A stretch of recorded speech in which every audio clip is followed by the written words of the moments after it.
I found the offer letter that the startup I was working for, AI startup, back in 2017. I worked for this startup maybe like 8 months, and I'm gonna tell you the reasons why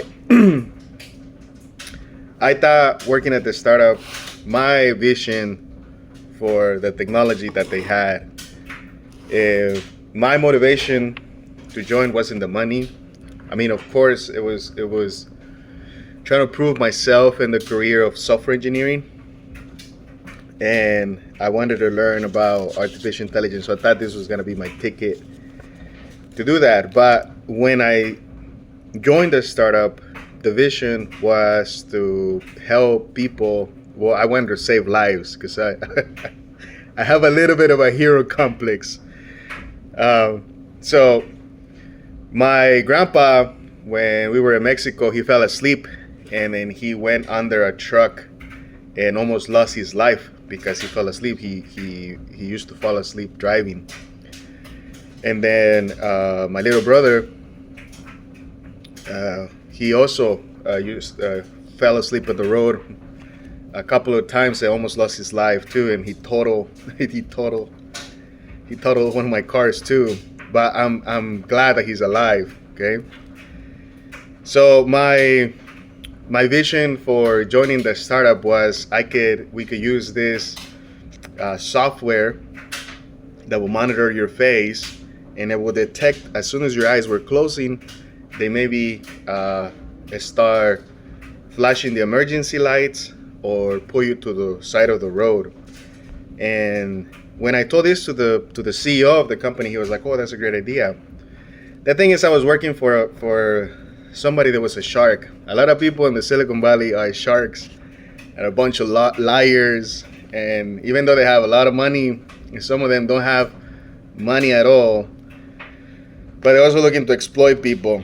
Anyways, so I'm grateful for the opportunity to work there, but I burned myself out because the startup wasn't well set up. The people running it we're not doing it with ethical reasons. I think at some point we had meetings with Samsung, and then we lied to Samsung about the accuracy about the software, how accurate the face recognition or the emotion recognition or how the accuracy, because we didn't have any. I was just trying to bundle this software and ship it to the customers. And we also, the other stuff that rubbed me the wrong way is because it was trying to use software like back in the day.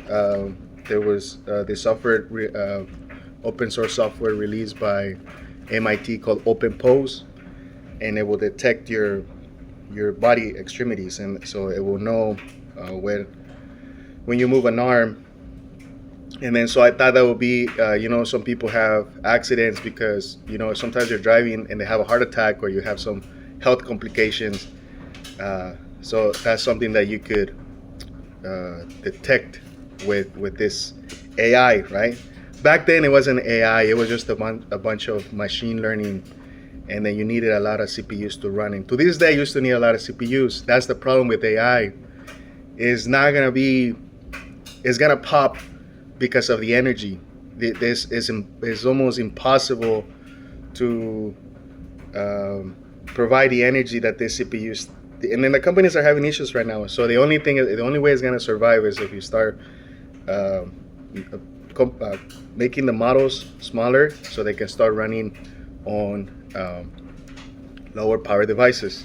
But anyways, I'm not in that track. I mean, I'm still interested in it, but I think it's not where it needs to be. So yeah, I stay in the company. I had cryptocurrencies, and I spent all of the fucking cryptocurrencies buying pills so I could stay awake, so I could rewrite the piece of fucking software that this company was running, and then they were gonna give me, "Oh, Miguel, you're gonna become a millionaire." But then things look really good on paper. received 2.5 million stock options. I didn't sign it. My name is not even correctly here. So even when I was working there, I wasn't able to pay rent, but my motivation to stay there was because I wanted to save lives. But I was destroying my own life, sacrificing my own life to save other people's lives and to try to save the company. And not to mention that I didn't value my work. They didn't think like, they thought I was the janitor. Every time people would meet me, they were looking for some engineer that looked a certain way, but then here comes this Mexican telling them how this shit should be running, doing customer service to Germans, Japanese, even Mexican engineers. But hey, I did my thing. I proved myself, and then it's one of the proudest moments of my life when I took and presented this software CES 2017, and at least sell the concept back then.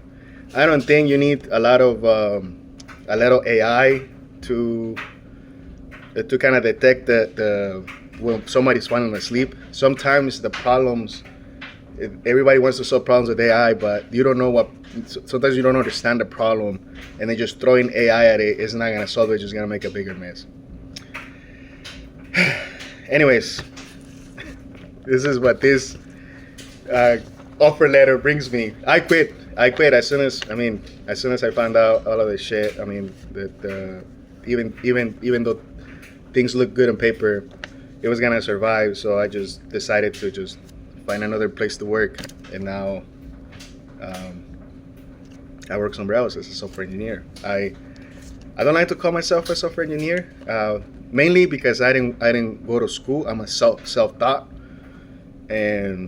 but the other thing is because it puts you in a cage, and also sometimes software engineers have a very, very, very big ego. I mean, it's not like I have a small ego either. But I've learned my lesson, and honestly, after I quit this job, after I failing to succeed in here, my ego was bruised for a little bit. But hey, recovered. I also picked up addictions. I was hanging out with the wrong crowds. I was trying to put a facade that was not me, and then so it's been taking me many years to come back to earth and then be myself again and be the human being that I want to be.